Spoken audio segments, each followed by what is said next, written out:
Welcome back, Dr. Redacted here. Today we're looking at... I'm going to say this is one of my least favorites, mainly because of the difficulty of working with it. SCP-075, Object Class Euclid.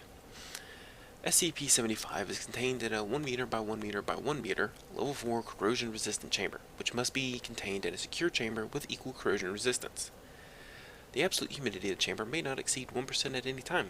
Medicinal-grade decescents must be available at all times in order to maintain this level of humidity. If the humidity of SCP-075's chamber ever exceeds 1%, all personnel are to be evacuated immediately, and the site will be locked down until the humidity is reduced to acceptable levels. All personnel who enter SCP-075's containment chamber must wear MOP Level 4 protection. Ejection tests, as well as any test which involves an aqueous solution, are strictly forbidden. If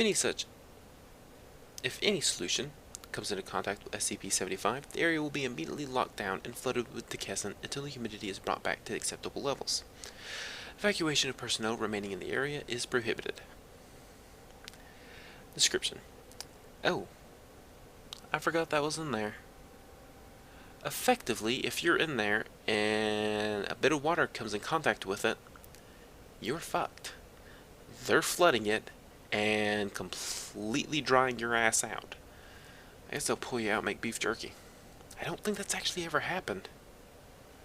No, I don't think so.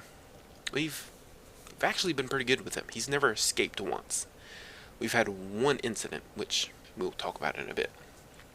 Description. SCP-075 resembles a large snail 20 centimeters in length, 13 centimeters in width, and 15 centimeters in height, with a muscular foot resembling a 6-fingered clawed hand.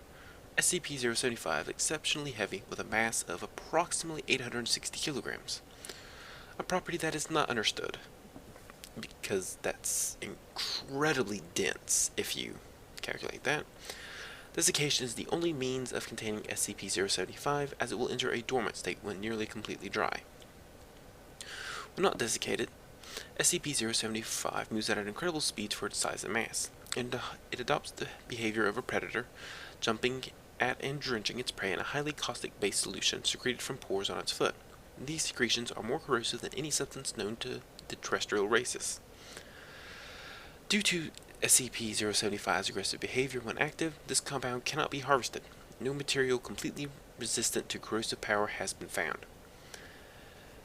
Addendum 07-F. Attempts to harvest SCP-75 secretions must be approved and supervised by all on-site level 4 personnel, preferably behind a very thick door. However, approval of said personnel cannot override the standing order to not introduce any liquid solution to SCP-075's, including its own secretions, effectively meaning there is no way to collect it, except for a cup of Addendum 075-G. A cup of SCP-075 secretions were successfully harvested using SCP-294. Testing is underway to determine what substances, if any, are immune to its corrosion. Testing is also underway to determine why the cup provided by SCP-294 is immune to these substances' effects.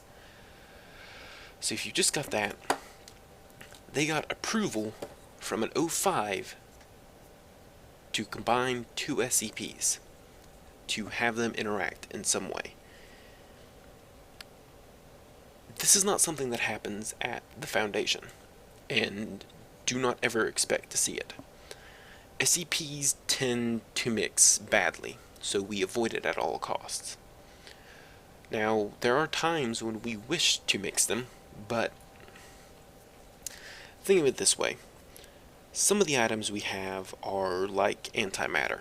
There's actually a glob of antimatter somewhere in the Foundation's holdings. I can't remember where, though. That's not the point. Some are antimatter, some are matter. When they come together, they tend to make a really big mess, usually blowing an entire site up. So this is why we do not mix SCPs. It takes, usually it takes multiple level 5 approval to even get into the planning stages of combining two SCPs, let alone actually doing it. It usually takes all of the level 4 personnel agreeing, and it takes all of the at least 105 to okay it before it is done. It's not something we mess around with lightly. This is one of my least favorite SCPs, because I was never able to get a biological sample, for the sheer fact that in any attempt to get a sample of it, it would try to spray acid and kill us. So, yeah. Oh, and the testing ongoing on that cup, effectively it's been, oh shit, everything is destroyed by it. It's literally still in that fucking cup. Last time I checked, they put it in the refrigerator to keep it from off-gassing as much. It has a slight off-gas of what we believe to be fluorine.